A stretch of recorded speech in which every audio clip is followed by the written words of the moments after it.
శ్రీ మహాగణాధిపతయే నమః. శ్రీమాత్రే నమః. మాచిరాజు భక్తి ప్రేక్షకులందరికీ నమస్కారం.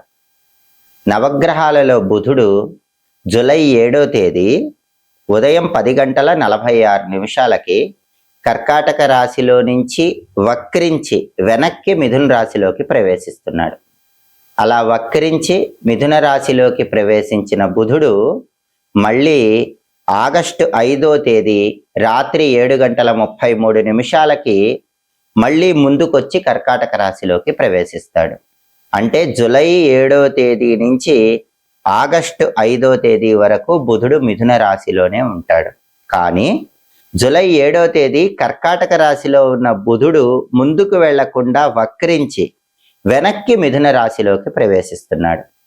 ఈ బుధుడి వక్రం అనేది 12 రాశుల వారికి ఎలాంటి ఫలితాలను కలిగింపజేస్తుందో, బుధుడి వక్రం ఏ రాశులకు అనుకూల ఫలితాలను ఇస్తుందో, ఏ రాశులకు వ్యతిరేక ఫలితాలు ఇస్తుందో, అనుకూల ఫలితాలు రెట్టింపు చేసుకోవటానికి, వ్యతిరేక ఫలితాలు తగ్గింపజేసుకోవటానికి 12 రాశుల వాళ్ళు బుధుడికి సంబంధించి ఎలాంటి శక్తివంతమైన పరిహారాలు చేసుకోవాలో ఈ వీడియోలో మనం తెలుసుకుందాం. ఎప్పుడైనా సరే ఒక గ్రహము వక్రించినప్పుడు ఆ గ్రహం ఇచ్చే ఫలితాలు ప్రత్యేకంగా ఉంటాయని జ్యోతిష శాస్త్రంలో చెప్పడం జరిగింది.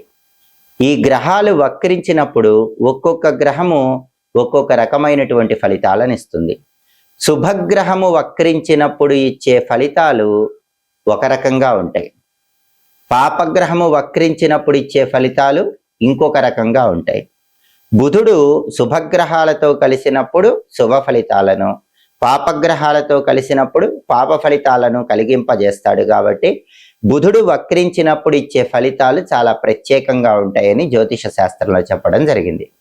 జ్యోతిష శాస్త్రంలో బుధుడి వక్రగమనం గురించి ఏం చెప్పారంటే, బుధగ్రహము సూర్యుడి చుట్టూ తిరిగి రావటానికి 88 రోజులు పడుతుంది.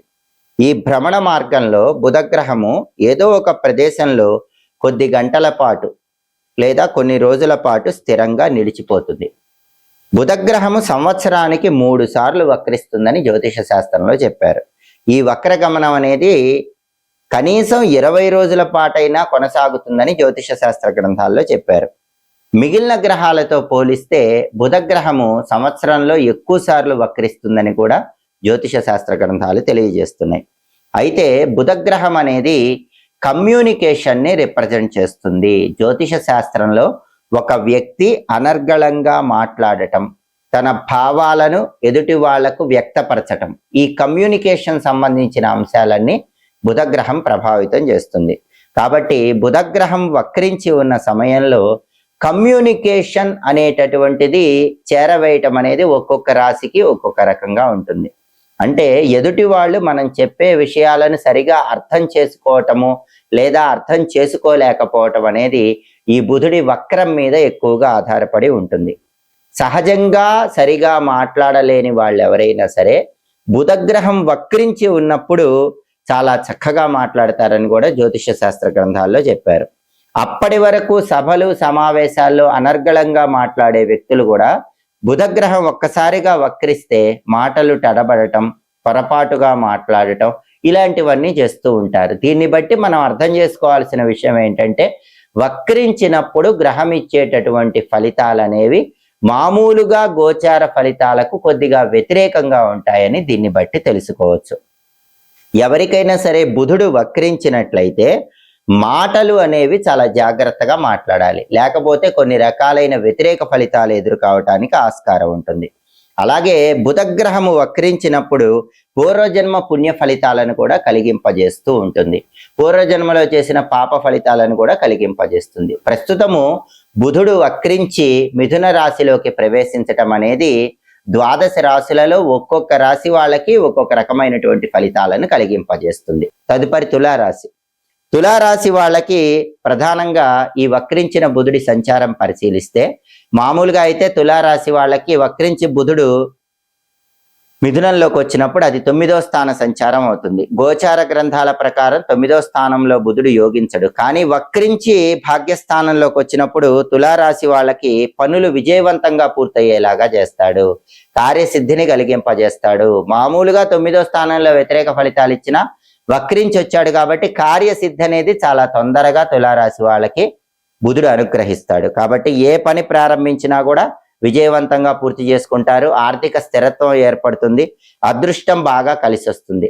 రకరకాల మార్గాల్లో ధన ఆదాయాన్ని పెంపొందింపజేసుకోవటానికి చేసే ప్రయత్నాలన్నీ కూడా తులారాశి వాళ్ళకి చాలా చక్కగా కలిసి వస్తాయి. ఇంతకు ముందు కష్టసాధ్యం అనుకున్నటువంటి పనులు కూడా తులారాశి వాళ్ళు దిగ్విజయంగా చాలా సులభంగా పూర్తి చేయగలుగుతారు. పూర్వజన్మ పుణ్యం కూడా కలిసి రావటం వల్ల ఉన్నట్టుండి జీవితంలో ఉన్నత స్థాయికి చేరటానికి తులారాశి వాళ్ళకి ఈ వక్రబుధుడి సంక్రమణం విశేషంగా సహకరిస్తుంది. జూలై 7వ తేదీ ఉదయం 10:46 కర్కాటక రాశిలో ఉన్న బుధుడు వక్రించి మిథున రాశిలోకి ప్రవేశిస్తున్నాడు. బుధుడి వక్ర సంచారం ఏర్పడుతుంది. అలా వక్రించి మిథున రాశిలోకి వచ్చిన బుధుడు మళ్ళీ ఆగస్టు 5వ తేదీ రాత్రి 7:33 కర్కాటక రాశిలోకి ప్రవేశిస్తాడు. అంటే జూలై 7వ తేదీ నుంచి ఆగస్టు 5వ తేదీ వరకు బుధుడు వక్రించి మిథున రాశిలో ఉంటాడు. అలా వక్రించి మిథున రాశిలో ఉన్నటువంటి బుధుడు ద్వాదశ రాశుల వారికి ప్రత్యేకమైన ఫలితాలను కలిగింపజేస్తాడు. కొన్ని విషయాలలో కొన్ని రాశుల వారికి అనుకూల ఫలితాలు ఇస్తాడు. కొన్ని విషయాలలో కొన్ని రాశుల వారికి వ్యతిరేక ఫలితాలు ఇస్తాడు. అనుకూల ఫలితాలు రెట్టింపు చేసుకోవటానికి, వ్యతిరేక ఫలితాలు తగ్గింపజేసుకోవటానికి ద్వాదశ రాశుల వాళ్ళు బుధుడికి సంబంధించిన కొన్ని శక్తివంతమైన పరిహారాలు చేసుకోవాలి. వాటిలో ముఖ్యమైన పరిహారాలు బుధవారం రోజే చేసుకోవాలి. అంటే జూలై 7వ తేదీ నుంచి ఆగస్టు 5వ తేదీ మధ్యలో వచ్చే బుధవారాలు బుధ సంబంధమైన పరిహారాలు చేసుకుంటే ఈ బుధుడి వక్రం అనేది ద్వాదశ రాశుల వాళ్ళకి సంపూర్ణంగా అనుకూల ఫలితాలు ఇస్తుంది. ముఖ్యమైనటువంటి పరిహారం బుధవారం రోజు పెసల పరిహారం. పెసల పరిహారం ఏంటంటే పెసలు ముందు రోజు రాత్రి అంటే మంగళవారం రాత్రిపూటే నానబెట్టుకొని మర్నాడు బుధవారం రోజు నానబెట్టినటువంటి పెసలు గోమాతకు ఆహారంగా తినిపించాలి. లేదా బుధవారం బుధహోరలో కేజింబావు పెసలు ఆకుపచ్చ వస్త్రంలో మూటగట్టి ఎవరైనా బ్రాహ్మణుడికి దానం ఇవ్వాలి. అంటే బుధవారం ఉదయం 6 నుంచి 7 మధ్యలో కానీ, మధ్యాహ్నం 1 నుంచి 2 మధ్యలో కానీ, రాత్రి 8 నుంచి 9 మధ్యలో కానీ బుధహోరలో పెసలు దానం ఇచ్చుకోవాలి.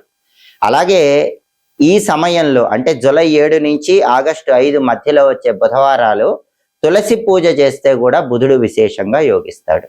అంటే తులసి కోట దగ్గర దీపాన్ని వెలిగించుకోవటం, తులసి కోటకు ప్రదక్షిణలు బుధవారం పూట చేయటం, ఓం బృందావన్యై నమః ఈ మంత్రం చదువుకుంటూ తులసి కోట దగ్గర ప్రదక్షిణలు చేసుకోవటం, తులసి కోట దగ్గర ఆవు నెయ్యి దీపం పెట్టుకోవటం, లేదా ఉసిరిక దీపాలు వెలిగించుకోవటం, ద్రాక్ష పళ్ళు, అరటి పండ్లు, దానిమ్మ పండు గింజలు తులసి కోట దగ్గర నైవేద్యం పెట్టుకోవటం. వీలైతే తులసి కోట దగ్గర ఒక రాగి పాత్రలో నీళ్లు తీసుకుని కింద ఒక పళ్ళెం ఉంచి ఆ రాగి పాత్రలో నీళ్లలో పుష్పాలు, అక్షింతలు వేసి ఆ నీళ్లతో తులసి మాతకు అర్ఘ్యం ఇవ్వటం చేసినా కూడా బుధుడి వక్రగమనం అనేది ద్వాదశ రాశులకి పూర్తిగా అనుకూల ఫలితాలని కలిగింపజేస్తుంది. అలాగే గుమ్మడికాయ దానం చాలా అద్భుతమైన ఫలితాలను కలిగింపజేస్తుంది. కూష్మాండ దానం అనేది బుధుడికి ఎంతో ప్రీతిపాత్రం. అందుకే ఈ సమయంలో వచ్చే బుధవారాలు గుమ్మడికాయ ఎవరైనా బ్రాహ్మణుడికి దానం ఇవ్వండి. ఏ గుమ్మడికాయ దానం ఇచ్చినా పర్వాలేదు. కాకపోతే బూడిద గుమ్మడికాయ కాకుండా మామూలు గుమ్మడికాయ దానం ఇస్తే ఫలితం అనేది ఇంకా ఎక్కువగా ఉంటుంది.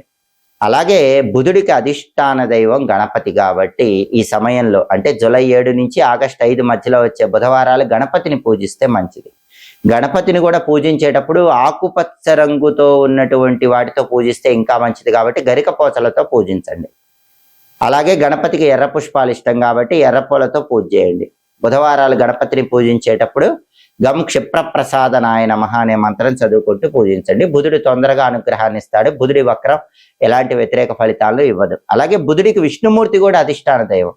అందుకే బుధవారాలు ఈ సమయంలో ఓం వషట్కారాయ నమః అనే విష్ణు మంత్రాన్ని చదువుకుంటే కూడా కెరీర్ పరంగా బాగుంటుంది. కమ్యూనికేషన్ స్కిల్స్ పెరుగుతాయి. ద్వాదశ రాశులకు అనుకూల ఫలితాలు వస్తాయి. అలాగే బుధవారం పూట ఉపవాసం ఉండి రాత్రికి పెసరపప్పుతో చేసినటువంటి పొంగలి ఆహారంగా స్వీకరిస్తే మంచిది. ఇది బుధుడికి ఇష్టమైనటువంటి ఉపవాసం అవుతుంది. ఇది చేసినా కూడా అనుకూల ఫలితాలు వస్తాయి. అలాగే పింగాణి వస్తువులు ఏవైనా సరే బుధవారం పూట ఈ సమయంలో దానం ఇస్తే చాలా మంచిది. గాజు వస్తువులు కానీ, పింగాణి వస్తువులు కానీ ఎవరికైనా దానంగా ఇవ్వండి. జూలై 7 నుంచి ఆగస్టు 5 మధ్యలో వచ్చే బుధవారాలు గణపతి ఆలయ దర్శనం చేసినా, విష్ణు ఆలయ దర్శనం చేసినా కూడా ద్వాదశ రాశుల వారికి వక్రించి మిథునంలోకి వచ్చినటువంటి బుధుడు పూర్తిగా అనుకూల ఫలితాలే కలిగింపజేస్తాడు. వ్యతిరేక ఫలితాలన్నీ తొలగింపజేస్తాడు. ఈ పరిహారాలు చేసుకోండి, బుధుడి అనుగ్రహానికి పాత్రలు కండి. ఎప్పటికప్పుడు ఖగోళంలో గ్రహాల సంచారంలో వచ్చే మార్పు వల్ల కలిగే ఫలితాలు ద్వాదశ రాశులకి ఎలా ఉంటాయో తెలుసుకోవాలంటే మాచిరాజు భక్తి ఛానల్ తప్పకుండా చూడండి. మా వీడియోస్ మీకు నచ్చినట్లయితే మా ఛానల్ లైక్ చేయండి, కామెంట్ చేయండి. మా ఛానల్ వీడియోస్ 10 మంది మిత్రులకు షేర్ చేయండి. మా ఛానల్ సబ్స్క్రైబ్ చేసుకోండి. పక్కన ఉన్న బెల్ సింబల్ నొక్కటం మాత్రం మర్చిపోకండి. సర్వే జనాః సుఖినో భవంతు. స్వస్తి.